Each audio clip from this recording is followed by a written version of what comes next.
আমি নির্বাচনে কন্টেস্ট করছি না।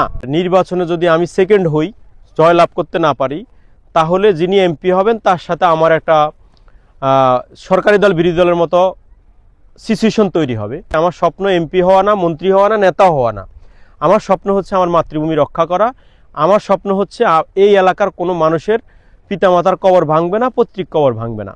আপনারা খুব উচ্ছ্বাসিত ছিলেন যে ত্রয়োদশ জাতীয় সংসদ নির্বাচনে আমি রামগতি কমলনগরের তথা লক্ষ্মীপুর 4-এর সংসদ সদস্য প্রার্থী হিসাবে প্রচারণা চালিয়েছি এবং আপনাদের কাছে আমি সহযোগিতা চেয়েছি স্বেচ্ছাসেবক হওয়ার জন্য, এজেন্ট হওয়ার জন্য। আপনারা অনেক শুভাকাঙ্ক্ষী, অনেক ছোট ভাই বন্ধু সেটা আমাকে হোয়াটসঅ্যাপে নক দিয়েছেন, সেজন্য আমি আপনাদের সবার কাছে কৃতজ্ঞ।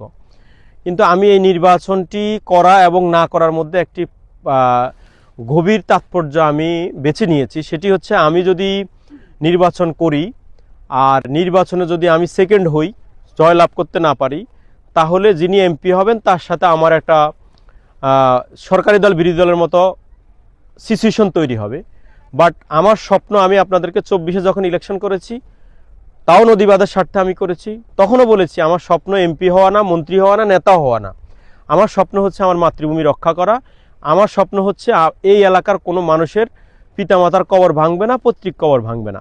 তো এই যে দেখেন, এই দিকে আমার নদীবাদটা খুব অসাধারণ সুন্দর দেখাচ্ছে। আবার ঠিক একই জায়গায় আমি সীমানায় দাঁড়িয়ে আছি, এই দিকে দেখেন বিস্তীর্ণ এলাকা এখনো আমার বাঁধের কাজ চলমান। অর্থাৎ 31 কিলোমিটারের মধ্যে 1 কিলোমিটার বা 1.5 কিলোমিটার পূর্ণাঙ্গ হয়েছে, বাকি কাজটা এখনো অনগোয়িং। সো এটা কত বছর লাগে সেটা আমার জানা নেই। তো আমি চাচ্ছি যে আসলে আপনারা যারা আমাকে ভালোবাসেন, নদীবাদ আন্দোলন করেছেন, সমর্থন দিয়েছেন, পছন্দ করেন, আপনারা সবাই বিভিন্ন দলের সমর্থক কর্মী। তো আপনারা সবাই আমাকে অনুরোধ করছেন আমি যেন আপনার দলে যাই। উনি বলছে ওনার দলে যাই, আরেকজন বলছে আরেকজনের দলে যাই, আরেকজন বলছে আরেকজনের মার্কায় যাই, তাহলে নমিনেশন নিয়ে আসলে আপনারা আমাকে ভোট দিবেন। আসলে আমি তো মানুষ একজন, এত দলে যেতে পারবো না, আর এত দল থেকে নমিনেশনও নিতে পারবো না। আমি চাই এমন একজন মানুষ থাকুক যার কথায় আপনারা অতীতে যেরকম হাজার হাজার মানুষ নদীবাদের দাবিতে, ভুলুয়া নদী উদ্ধারের দাবিতে, খননের দাবিতে আপনারা ছুটে এসেছেন, আমি চাই এমন একজন মানুষ থাকুক যিনি এমপি মন্ত্রী কিছুই হবে না, কিন্তু এলাকার সকল সমস্যায় ডাক দিলে সকল দল মতের মানুষগুলো আসবে। সেজন্য আমি নির্বাচনের সিদ্ধান্ত থেকে সরে এসেছি। আমি নির্বাচনে কন্টেস্ট করছি না। আমি আপনাদের কাছে এইটুকুই বলবো, আপনারা যে দল করেন, সৎ, দক্ষ, যোগ্য ব্যক্তিকে ভোট দিন, গণভোটের পক্ষে হ্যাঁ ভোট দিন, এবং আপনারা আপনাদের দলের নেতাকেই ভোট দিন। আমার জন্য শুধু আপনাদের ভালোবাসা এবং আপনাদের দোয়াটুকু থাকবে, এবং এই নদীবাদ সাকসেস হলে সবার বাড়িঘর রক্ষা পাবে। এবং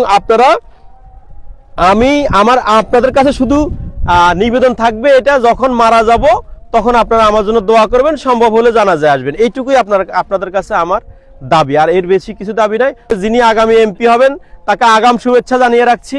তার হাত ধরে তাকে আমরা সহযোগিতা করে আমাদের নদীবাদ প্রকল্পটিকে সমাপ্ত করব। 30 বছরের যে আমাদের দুঃখ, 30 বছরের মেঘনার অভিশাপ, সেটা থেকে আমাদের জাতিকে আমরা মুক্ত করবো ইনশাআল্লাহ।